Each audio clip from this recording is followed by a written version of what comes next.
आप सभी का स्वागत है एक बार फिर से एक नए वीडियो के साथ। देखिए स्टूडेंट, मैंने जो फिजिक्स केमिस्ट्री का क्वेश्चन देखा है वो बहुत ही हल्का क्वेश्चन पूछता है और वो क्या करता है कि फॉर्मूला ही उठा करके दे देता है। तो आप लोग क्या करेंगे,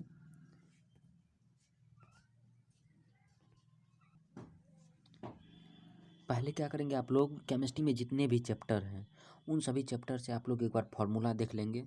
फर्स्ट बात तो आप लोग ये कर लीजिए फार्मूला, और जितने भी छोटे छोटे क्वेश्चन होंगे वो छोटे छोटे क्वेश्चन आप लोग क्या करेंगे, देख लेंगे। क्योंकि मैंने जो क्वेश्चन को देखा है फिजिक्स केमिस्ट्री मैथ और फिजिक्स का जो आपका एग्ज़ाम हुआ है उसमें सिर्फ छोटे छोटे क्वेश्चन जितने भी हैं और जो फार्मूला बेस हैं उन्हीं को पूछा गया है। तो केमिस्ट्री में करेगा क्या कि जैसे सिग्मा बॉन्ड की संख्या हो गया, ये पूछ देगा। इसके बाद जितने भी हल्के हल्के क्वेश्चन वो पूछ देगा। तो हल्के हल्के क्वेश्चन मिलेंगे कहाँ, तो प्रीवियस ईयर के जितने भी क्वेश्चन हैं आप लोग सभी क्या करेंगे, 10 साल का, लगभग 10 साल का क्वेश्चन आप लोग एक बार फिर से आज रात में देख लेंगे। वैसे मैं इस सेशन में 2 साल का भी कराने वाला हूँ, 2019 और 2018 का, क्योंकि ये 2 सेशन का मैंने देखा मैथ में भी पूछा है और आपका फिजिक्स में भी पूछा गया है। तो 2 सेशन बहुत ही लाजवाब होने वाला है।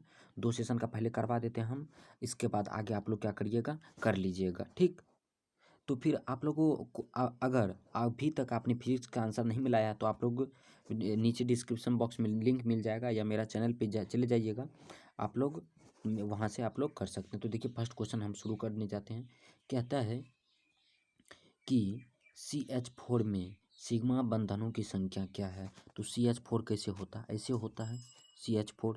तो यहाँ तो सिग्मे बॉन्ड होगा हर जगह, तो सिग्मा बॉन्ड की संख्या कितना हो जाएगा, 4 हो जाएगा। ऑप्शन ए इनका राइट आंसर। जितने भी हल्के हल्के क्वेश्चन हैं उनको क्या करेंगे आप लोग, उनको देखते जाएंगे। लोहे का मुख्य अयस्क क्या है, तो ये भी देखिए हल्का क्वेश्चन है। तो लोहे का मुख्य अयस्क कौन हो जाएगा, मैग्नेटाइट भी है, सिडेराइट भी है, हेमेटाइट भी है, यानी कि ये सभी हो जाएगा लोहे का अयस्क। तो जितने भी हल्के हल्के क्वेश्चन हैं उनको क्या करेंगे आप सब थोड़ा बनाने का कोशिश करेंगे। फिर अगला क्वेश्चन देखिए, पेट में अत्यधिक अम्ल को बनाने से रोका जा सकता है। तो किससे रोका जा सकता है, तो जौरनाशी से आप क्या कर सकते हैं, जो रोक सकते हैं, ठीक। देखिए स्टूडेंट, फिर अगला क्वेश्चन आपका कह रहा है कि कार्बोहाइड्रेट जो जलाशीत होकर 3 से लेकर 10 सैकराइड इकाई प्रदान करते हैं उसे कहा जाता है। तो ओलिगोसैकाराइड उनको कहा जाता है। बहुत ही हल्का हल्का क्वेश्चन को आप लोग क्या कीजिए, कर लीजिए। तो देखिए ऐसा ही यौगिक दे देगा, मैं ये नहीं बोल रहा हूँ कि यही दे देगा, हो सकता है ऐसे ही हल्का क्वेश्चन आपको दे देगा। तो इसमें OH लगा हुआ है तो क्या पूछ देगा, इनको बेंजीन तो है उसमें OH लगा हुआ है तो उनको बोलते हैं फिनॉल, ठीक। ऐसे इसी तरह के हल्का हल्का क्वेश्चन कर लेंगे आप लोग। फिर अगला क्वेश्चन देख लीजिए, डेटॉल का उपयोग किया जाता है। तो डेटॉल का उपयोग प्रतिरोधी के रूप में किया जाता है, ठीक। किसके, प्रतिरोधी के रूप में। तो जैसे यहाँ दिया हुआ है डेटोल, जैसे यहाँ दिया हुआ है डेटोल, तो आप लोग क्या करेंगे, डेटोल की जगह जितने भी वो प्रतिरोधी में आते हैं उन सभी को छोटे छोटे याद कर लेंगे। इसी तरह से आप लोग क्या करेंगे, जैसे ये तो हो गया, इसको बता रहे थे, सॉरी दोस्तों थोड़ा लेट हो जाता है। डेटोल में बोल रहे थे कि जितने भी छोटे छोटे क्वेश्चन होते हैं उन सभी को आप लोग क्या करेंगे, याद कर लेंगे, ठीक। फिर अगला क्वेश्चन देख लीजिए स्टूडेंट, क्या है कि निम्नलिखित में से कौन सी गैस जल पर एकत्र नहीं की जा सकती है। तो ये भी हल्का ही क्वेश्चन है, हल्का ही क्वेश्चन पूछेगा। तो हाइड्रोजन गैस जो होता है वो जल पर एकत्र नहीं किया जा सकता है। और फार्मूला भी हल्का पूछेगा, आप लोग फार्मूला जैसे दूसरा चैप्टर में है ये सब याद कर लेंगे। PCl5 क्या है, तो PCl5 इसमें से ना ही ऑक्सीकारी कारक है, ना ही अवकारक है, और ना ही ऑक्सीकारक एवं अवकारक है। तो दिमाग लगाने वाला भी क्वेश्चन देगा थोड़ा थोड़ा, तो ये दिमाग लगाने वाला ही क्वेश्चन है, ये कोई नहीं, डी ऑप्शन इनका सही हो जाएगा। और ये ऑक्सीकरण संख्या आप 5 याद कर लेंगे, जो वेरी वेरी इंपॉर्टेंट है। आप क्वेश्चन बैंक से देख करके क्या करेंगे, उनको याद कर लेंगे। इसमें बोलता है कि आयरन का ऑक्सीकरण संख्या, तो देखिए +1 होता है किसका, पोटासियम का, तो 4 है तो +4 हो जाएगा। फिर आयरन का पूछा है तो +x हो जाएगा। NCN का होता है -1 तो -6 बराबर में हो जाएगा 0। तो x बराबर, यहाँ इन दोनों को अगर जोड़िएगा तो -2 आएगा, तो x बराबर 2 आ जाएगा प्लस में, तो इनका ऑप्शन ए हो जाएगा राइट। हल फिर देखिए अगला क्वेश्चन है कि नाइट्रिक अम्ल का सूत्र क्या होता है। तो बहुत ही हल्का हल्का क्वेश्चन पूछेगा, HNO3 नाइट्रिक अम्ल का सूत्र होता है। तो इसी तरह से 5-10 सूत्र भी आप लोग क्या करेंगे, याद कर लेंगे। फिर अगला क्वेश्चन देखिए कह रहा है कि H2SO4 क्या है। तो देखिए H2SO4 को कैसे समझिएगा, जैसे H2SO4 में H2 दो है तो यहाँ दो को दे दीजिएगा द्वि एंड भास्मिक, द्विभास्मिक अम्ल है। ठीक, तो इसी तरह से दूसरा भी क्वेश्चन पूछेगा तो दो रहेगा तो द्विभास्मिक, अगर H में तीन रहेगा ठीक तो दे दीजिएगा त्रिभास्मिक, कहीं कहीं दे देगा OH की संख्या तो OH जितना रहेगा उतना भास्मिक हो जाएगा। ठीक, इसी तरह से आप लोग क्या करेंगे, याद रखेंगे। फिर देखिए ट्रिक वाला भी क्वेश्चन पूछेगा। ट्रिक में देखिए पॉलीथीन एक बहुलक है तो पॉलीथीन देखिए एथीन, इथीन लास्ट में दिया हुआ ना इथीन, तो इथीन का ये बहुलक है। ठीक, इसी तरह से हल्का ही क्वेश्चन पूछेगा मेरे साथियों, थोड़ा सॉरी रुकिए दोस्तों, थोड़ा दिक्कत हो गया।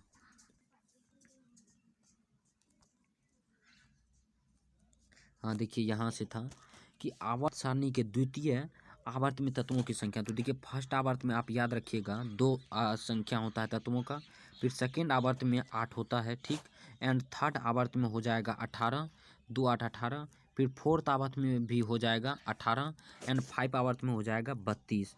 तो आपको पूछा है दूसरा आवर्त में, तो दूसरा आवर्त में क्या होता है, 8 होता है। ठीक, तो इनका ऑप्शन हो जाएगा बी। ठीक स्टूडेंट, इसी तरह से हल्के हल्के क्वेश्चन को मैं करा रहा हूँ, आप लोग क्या करिएगा, कर लीजिएगा। हल्का ही क्वेश्चन आएगा, आप लोग मत घबराइए। एल्कोहल का क्रियाशील मूलक क्या है, तो एल्कोहल का हो जाएगा OH, OH हो जाएगा इनका क्रियाशील मूलक। ठीक, अब यहाँ दे देगा क्रियाशील मूलक, जैसे यहाँ COH का पूछ देगा तो COH का होता है कार्बोक्सिलिक अम्ल का, यहाँ बोल देगा क्रियाशील मूलक क्या है तो COH। फिर CO इनका भी नाम याद कर लीजिएगा, CHO का भी नाम याद कर लीजिएगा। तो इसी तरह से जितने भी मैं बोल रहा हूँ उतना करते जाइए, एक भी नहीं छूटेगा। ब्यूनो N तथा ब्यूनो S क्या है, ये जानबे करते हैं संश्लेषित रबर है। तो इसी तरह से प्राकृतिक रबर भी याद कर लेंगे, लैक्टेस भी याद कर लेंगे, पॉलीथीन भी याद कर लेंगे, उनका जो जो एग्जाम्पल है। तो ये इसी तरह से क्वेश्चन आएगा, ज़्यादा पूछेगा, हार्ड नहीं। एल्कोहल बनने में एल्केन के एक हाइड्रोजन को किस ग्रुप द्वारा प्रतिस्थापित किया जाता है।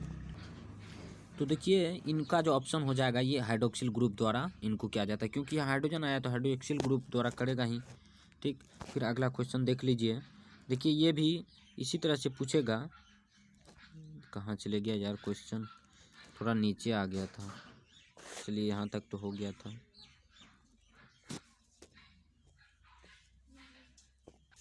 हाँ देखिए अगला ये फॉर्मूला पूछ दिया कि एक फैराडे विद्युत कितने कूलम के बराबर होता है, तो 96,500 कूलम के बराबर होता है। ये फिक्स है कि पूछेगा ही पूछेगा। इसी तरह का है हल्का क्वेश्चन आएगा, हीलियम का सूत्र क्या होता है, तो हीलियम का होता है He। इसी तरह से आप HI ये कोई नहीं होता है, HM भी नहीं होता है। तो आपका हीलियम का सूत्र जब पूछ दिया हल्का तो आप लोग याद रखेंगे Mg का क्या सूत्र है, मैग्नीशियम होता है। तो इसी तरह से आप लोग क्या करेंगे, याद रखेंगे। ठीक, फिर से ये साला कहाँ चले आए, थोड़ा दिक्कत हो गया दोस्त, कोई बात नहीं, मैं क्वेश्चन ला लेता हूँ। चलिए यहाँ फिर बोला जाता है कि NH3 में N का संकरण क्या है। तो इसी तरह से संकरण भी याद कर लीजिएगा, NH3 है N। ठीक, और इनके पास एक बॉन्ड में कितने इलेक्ट्रॉन होते हैं, 2 इलेक्ट्रॉन होते हैं। तो 2 2 2 2 4 2 6, और N जो होता है N के पास वो टोटल 8 इलेक्ट्रॉन होते हैं। 2 तो यहाँ आएगा तो 3 यहाँ बना दिया तो sp3 हो जाएगा। 3 तो यहाँ हो गया, 1 यहाँ आ जाएगा, तो 3 1 4, यानी कि इसमें होता है संकरण sp3। ठीक, फिर देखिए बोला जाता है CH4 में सिग्मा बॉन्डों की संख्या। तो CH4 का आप जानते हैं कैसे होता है, इसमें सिग्मा बॉन्ड कितना हो जाएगा, सिंगल बॉन्ड में सिग्मा बॉन्ड होता है तो सिग्मा बॉन्डों की संख्या 4 हो जाएगा। तो सिग्मा बॉन्ड के लिए भी आप लोग जैसे एथेन में कितना सिग्मा बॉन्ड होता है उनको याद कर लेंगे। निम्नलिखित में कौन सी गैस एकल परमाणविक है, तो एकल परमाणविक के लिए कौन हो जाएगा, हीलियम ही एक ऐसा जो है जो एकल परमाणविक है। तो इसी तरह से द्विपरमाणविक भी याद कर लेंगे, पूछा जाएगा छोटा छोटा ही। ज्वर को कम करने के लिए उपयोगी दवा को क्या कहते हैं, तो ज्वरनाशी कहते हैं। ठीक, फिर देखिए अगला क्वेश्चन क्या है कि CH3COH का UPSC नेम क्या है, तो CH3COH को क्या बोलिएगा। तो इसी तरह से दूसरा क्वेश्चन दे देगा, उसका बोलेगा कि क्या नाम होता है। तो एथेनोइक अम्ल हो जाएगा, एथेनोइक अम्ल, क्योंकि C कितना है 2 है और यहाँ OH है तो एथेनोइक अम्ल हो जाएगा। तो मिथेनोइक अम्ल का पूछ देगा, इसका हो जाएगा CH3COOH। इसी तरह से आपसे पूछ देगा किसका, तो प्रोपेनोइक अम्ल का क्या होगा, प्रोपेनोइक में क्या हो जाएगा C2H5COOH। तो इसी तरह से आप क्या करेंगे, नाम याद कर लेंगे, IUPAC नेम भी याद कर लेंगे। पूछेगा हल्का ही, घबराइए आप लोग मत। फिर पूछ देगा कॉपर धातु का शोधन निम्नलिखित में से किस विधि द्वारा किया जाता है, तो वैद्युत अपघटनी, वैद्युत अपघटनी शोधन विधि द्वारा। फिर आप लोग मंडल परिसंकरण भी याद कर लेंगे, क्योंकि ये एक चैप्टर भी है, चैप्टर ही है, उस चैप्टर को पूरा पढ़ लीजिएगा, उसमें से ऑब्जेक्टिव एक भी नहीं छूटेगा अगर आप कॉपी भी तैयार कर लेते हैं। कॉपी नहीं है तो आपके पास हर चैप्टर का कुछ न कुछ तो नोट्स होगा ही, उनको ही तैयार कर लीजिए। फिर देखिए अगला क्वेश्चन, नाइट्रिक अम्ल तैयार किया जाता है, तो नाइट्रिक अम्ल आप जानबे करते हैं ओस्टवाल विधि द्वारा तैयार किया जाता है नाइट्रिक अम्ल। फिर आप लोग क्या करेंगे, आप लोग यहाँ हैबर विधि याद कर लेंगे। हैबर विधि द्वारा किसको तैयार किया जाता है, संपर्क विधि द्वारा किसको तैयार किया जाता है, प्रकाश संश्लेषण विधि द्वारा किसको तैयार किया जाता है। ठीक इसी तरह से फिर अगला क्वेश्चन है कि ओलियम में H2SO4 के साथ और कौन सा अम्ल उपस्थित होता है, कौन सा अवयव उपस्थित होता है। तो ओलियम में H2SO4 के साथ देखिए तो कौन होता है, तो H2SO4 होता है। ठीक, इसका फॉर्मूला हो जाता है ओलियम का H2O7 इनका फॉर्मूला होता है। क्या होता है, H2H2O7 इनका फॉर्मूला होता है। ठीक, फिर देखिए अगला होता है कि अमोनिया आर्द्र लिटमस पत्र को किस रंग में बदल देता है। तो देखिए ये भी हल्का क्वेश्चन है, छोटा है। देखिए अमोनिया आर्द्र लिटमस लाल लिटमस पत्र को किस रंग में बदल देता है, तो किस रंग में बदलेगा, एक बात सोचिए। तो लाल यहाँ हो गया तो नीला में बदलेगा, सीधी सी बात है। ठीक, फिर देखिए यहाँ क्या पूछा है कि लोहे का मुख्य अयस्क क्या है। तो आप लोग क्या करेंगे, लोहे का मुख्य अयस्क ये 2019 में पूछा गया, तो 2022 में पूछ देगा आपसे मैग्नेटाइट, सॉरी लोहे का मुख्य अयस्क तो ये तीनों होता है, मैग्नेटाइट, सिडेराइट, हेमेटाइट, ये तीनों, यानी कि सभी इनका राइट आंसर है। तो आपसे कोई और क्वेश्चन पूछ देगा तो आप लोग क्या करेंगे, लोहे। फिर अगला बोलता है कि पेट में अत्यधिक